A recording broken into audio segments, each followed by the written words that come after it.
All right, friends. Well, at least we're recording this on Easter Monday.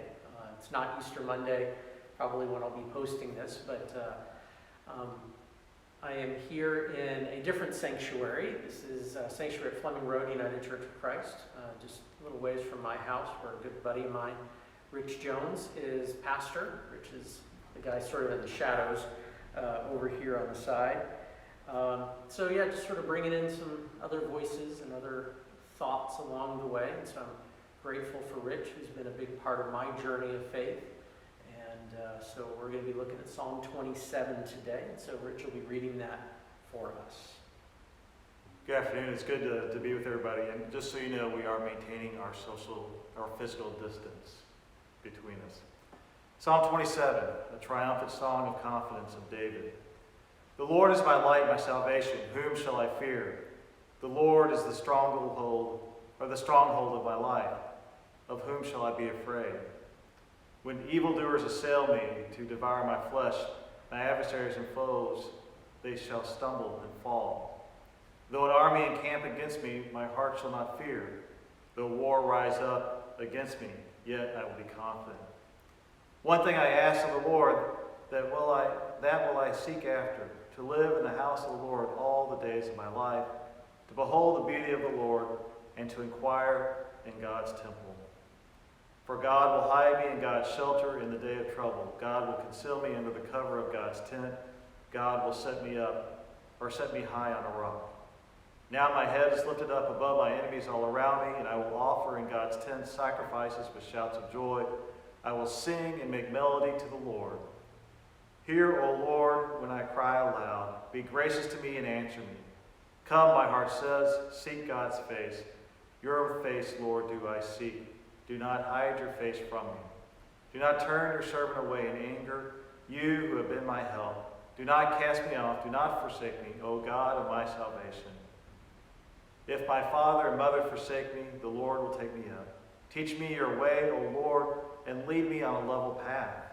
Because of my enemies, do not give me up to the will of my adversaries. For false witnesses have risen against me, and they are breathing out violence. I believe that I shall see the goodness of the Lord in the land of the living. Wait for the Lord, be strong, and let your heart take courage. Wait for the Lord.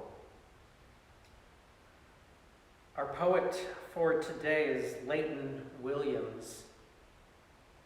Focus on verses 13 and 14, those last few verses that Rich read.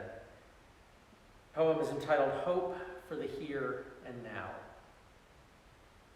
I have never been one to hang my hopes on heaven, to see the hurts and hardships of the world through the lens of, quote, only temporary.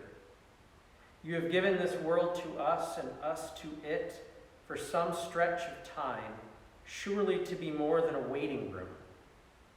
I believe your goodness isn't merely elsewhere, but here and alive, seeking for us to know it.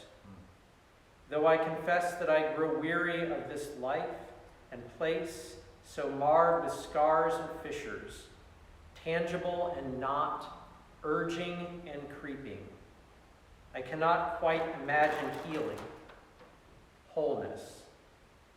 Still I believe in goodness, yours, alive and well here and now. I hang my tired hope on it.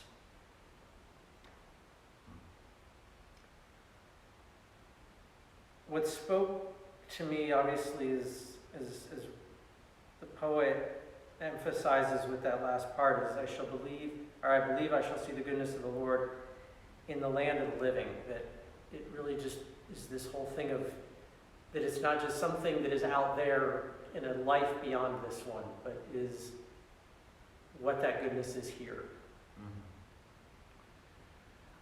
Yeah, one of the things that I go back to, because when I'm reading this psalm, and even the psalms, and the psalm that I just read earlier in a different deal, it's like we all long for God, and there is a sense of a longing here. Hear, O Lord, when I cry aloud, be gracious to me and answer me, in verse 7. Come, my heart says, seek God's face. And as we see God's face, sometimes we have to go into places of hardship where we feel like there are literally adversaries around us, or we're in a time, an adversarial time. I mean, right now we have a lot of things going up against us, seemingly. And we're in the time of a pandemic.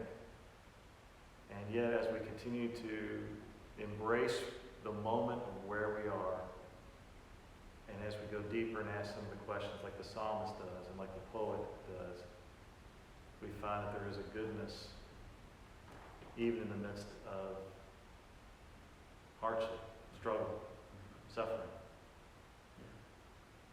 I love that last line in the poem, that I hang my tired hope on it. That we have a hope, that we have a hope to hold to in God. But it's okay that that hope can sometimes be tired. Yeah. And it can be weary. But it's still there.